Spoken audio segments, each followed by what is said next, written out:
Hello everyone, this is Jexapor Santos of Just Up Real Estate. Ang represent ko po sa inyo ngayon, isa sa pinaka-elegante at magandang bahay po dito sa Minami Residence. Siya po ay si Hana Single House.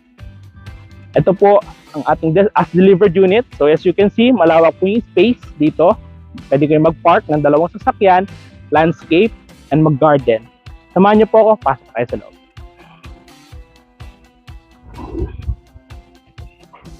Tara po, pasok tayo. So, Hana po has a spacious living area. So, from here po, you can have your L-type sofa. Then, you can have your TV po dito. No? Then, sa gilid po ni Hana, meron po tayong sliding door. No? Access po yan to our lanai.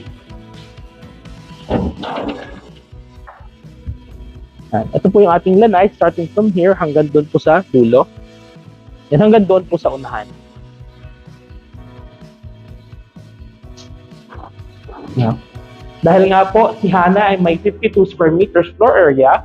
So malaki po yung kanyang loob. Ito po, pwede yung maging inyong dining area. Kung mapapansin niyo po, yung ating mga windows is also made of glass na. No? And napakadali pong buksan. Hindi po kayo mahirapan. Just open and close po.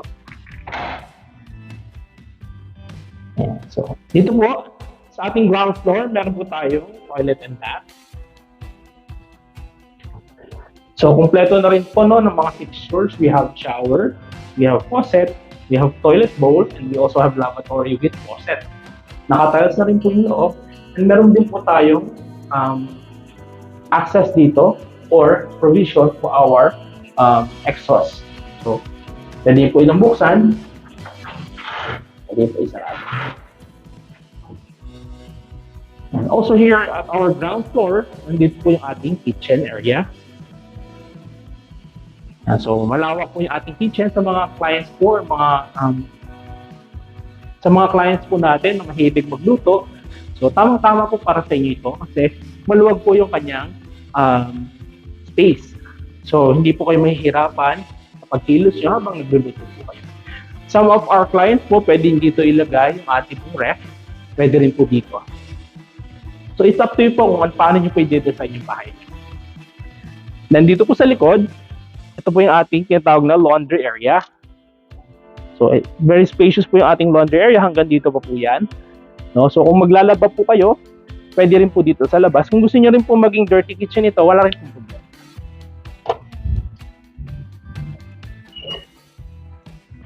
So ngayon nakita na po natin yung ground floor ni Hana. Akit naman po tayo sa ating second floor. Yung ating stairs made of steel. Tara po.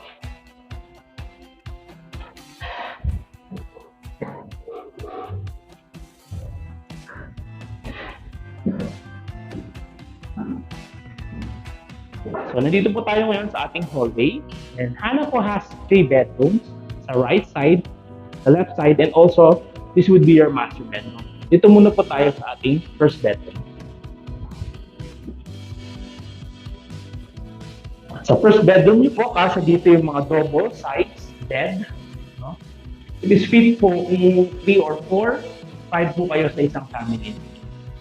So, 2 mag-asawa, 3 anak, lolo at lola, depende po. And, we also have here yung window. So, makikita niyo po, malaki yung kanyang opening ng window. So if ever po na may future plan kayo na lagyan po or i-extend yung likod subject for approval, so hindi nyo na po kailangan butasin ng sobrang laki or babakbakin ng malaki. So yung bandang ilalim na lang po. So hindi na po kayo mahihirapan mag-extend.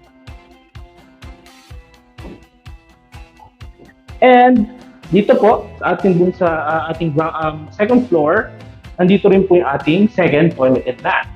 So, din po sa ating ground floor, nandito na rin po, kumpleto na rin po yung ating fixtures. We have shower, toilet bowl, lavatory with faucet, and also yung ating exhaust. So, may butas po dito para po hindi makulog or makulong yung masamang amoy when we are using the CR. Yan. Punta naman po tayo sa second bedroom. Yan. So first, same lang po sila ng first bedroom. No? Ito po malaki, spacious. Asya din po yung double or semi-double na bed. Yan. So pwede kayo maglagay dito ng inyong study table. Gusto niyo po maglagay ng TV, pwede rin po. You also have the receptacle. Lahat po ng switches, kompleto na po yan. Basic white paint, may pintura na rin po yung ating mga walls. And the same po, sabi ko nga kanina, meron din po tayong windows, no? And also, yung provision po ito, if you want to extend your unit or yung ipapa-home improvement nyo, lalagyan nyo pong balkonahe, subject for approval po. And also, ito po pala is our provision for aircon. No? Kung hindi nyo po tatanggalin ito, provision po ito for aircon. So, hindi nyo na kailangan magbasag. Tatanggalin nyo na lang po itong salamin. Hindi nyo na kailangan magbasag ng wall. Tatanggalin nyo lang po yung salamin. Dito na po ilalagay aircon.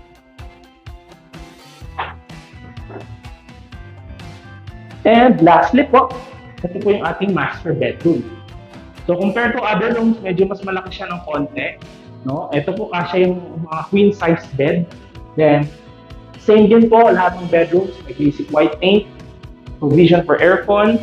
We have the windows, glass windows, and kompleto na yung mga switches, yung mga saksakan po. And so loob ng bahay po, ma'am, any color, sir, any color, wala pong problema sa kung ano po yung gusto nyong color ng inyong bedroom. Then, again po, the same, no, medyo malaki po yung windows natin para kapag po gusto nyong tanggalin and ipa-home improvement, madali na po nyo ito matatanggal or mapabakbak or mapapasa. Yan. Ngayon po, nakita natin naka-delivered unit ng Hana House model. Punta naman po tayo ngayon sa dress-up unit or yung mga unit na may laman na po niya. Tara po. Welcome back po. Ngayon, ang titignan naman natin yung dress-up unit ng Hana Single House. Tara po. Si Hana Single House po is may 80 square meters lot area. So starting from here po hanggang dito po.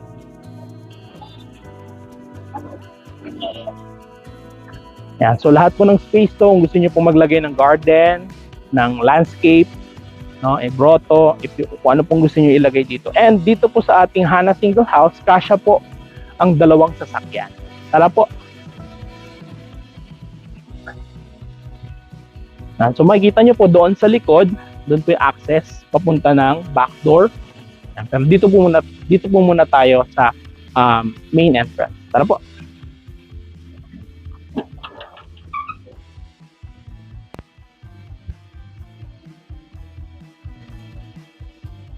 Yan. So ngayon po, nandito ako nakatayo sa ating living area. So as you can see, nandito po yung ating sofa. Yan. So ito po yung in-improve na unit of Hana House model. Kung makikita niyo po, sobrang spacious, sobrang ganda, elegante po ng pagkakadesign ng bahay na ito. So if ever gusto niyo pong gayahin ito, pwede po kayong kumuha ng mga ideas para po sa mga ilalagay niyong gamit, chandelier, drop ceiling, and anything po na magugustuhan niyo dito kay Hana House model. Tara po. So dito naman, as you can see, kasya po dito ang ating 6 to 8 seaters na dining table. So wherein you can eat with your family, have your conversation po habang kumakain dito po. Then, ito po yung ating sofa. You have the center table here for the living area. And isa po sa kagandahan nito yung salamin. Nakakalaki po ng space ng bahay visually. And also, pwede po kayo maglagay ng plants if you're plantitos and plantitas. Pwede po kayo maglagay. So also family frames, picture frames. Also here, dito po, pwede niyo po ilagay yung table. Ating TV rack or cabinet. Pwede po kayo maglagay dito. Then, again, yung mga accent, pwede po ito maging accent wall or wall accent niyo kung ano pong color yung gusto niyo pong ilagay dito. Any color po sa loob ng bahay, wala pong problema. As long as yun po yung favorite color nyo or yung prefer nyo pong color sa loob. So, dito naman po tayo. So, ito po yung ating toilet and bath sa baba. So, kung makikita nyo po, ibang-iba na yung pagkakadesign niya. Compare po siya nung i-turn over sa inyo. Pwede nyo po itong gayahin. Pwede nyo po itong gawin Yan, may shower enclosure. Pinalitan po yung shower. So, gusto niyo po ng mas magagandang shower. Ako preferably, maganda po yung Wasser Nison. Ay, isa sa magandang brand yan. Kung gusto niyo brass, yan, kung gusto niyo yung steel or yung stainless, pwede rin po. And we also have the bowl. And yung lavatory, as you can see, pwede niyo pong baguhin or palitan din. And also yung faucet, pinalitan niya rin po. So, very elegant yung design po nito and also maganda sa mata or presko sa mata. Yeah. Then, kagaya po ng sinabi ko kanina, sa mga mahilig po magluto, napakaganda po no, ng ating Hana House model. Fit na fit po sa inyo kasi kung makikita niyo po, malaki po yung space ng ating kitchen. So, dito po, kanina, dito hanggang dito lang po yung kitchen sink natin. Yan. So dito po in-extend po ng L-type. Then sa ibabaw po pinalitan yung kitchen top. Yan. So dito po pwede rin kayo na maglagay ng chandelier. Gusto niyo yung medyo mababa, medyo elegante, minimalist kayo, simple lang, just like this. Simple lang po siya. Yan. Dun sa loob po may Edison bulb. Yan. Again, Hana has 3 rooms po. So 3 rooms po yung nasa taas and we also have the toilet and bath. Punta muna po tayo doon sa first bed. Yan. So kanina asin wala po siyang laman. Ngayon nakikita nyo na kung gaano po kaganda or kung ano yung pwedeng kalabasan po once na dinesign nyo po yung bahay ninyo. Yung inyong room. So yan. We have here picture frames, built-in cabinet. Pwedeng nakahang. Pwede po yung nakatayo ng cabinet just like this one. No? Yan. So we have here the clock. The inverter aircon, split type. Kung window type gusto po ninyo, pwede rin po. You can put it here. And then we also have here the study table. Pwede po ito sa inyong anak, no? Maging kwarto ng anak niyo po or kwarto niyo. Marami po kayo sa family. Yan. Dito po, after the first bedroom, nandito po ulit yung ating toilet and bath. So again, kanina po, iba yung design. Pwede nyo pong baguhin, kagaya nito. Yan, kung may budget tayo, pampaganda ng bahay, yan, pwede nyo pong palitan yung tiles. No? Iba na po yung tiles nito. Yung wall tile. Then we have the floor tiles. Iba na rin po. Medyo rough yung tiles, no? I suggest po dito mas maganda medyo rough para iwas po tayo sa madulas o iwas aksidente po. And then, we have the toilet bowl and also yung lavatory. Again, dito, yan, Fozzy. Magandang brand po yan. Then also have your mirror here, the vanity mirror. Then yung mga first aid kit, medicine, you can put it inside of this cabinet po. Yeah. Put your toothbrush, toothpaste. Yeah. Punta naman po tayo sa ating second bed.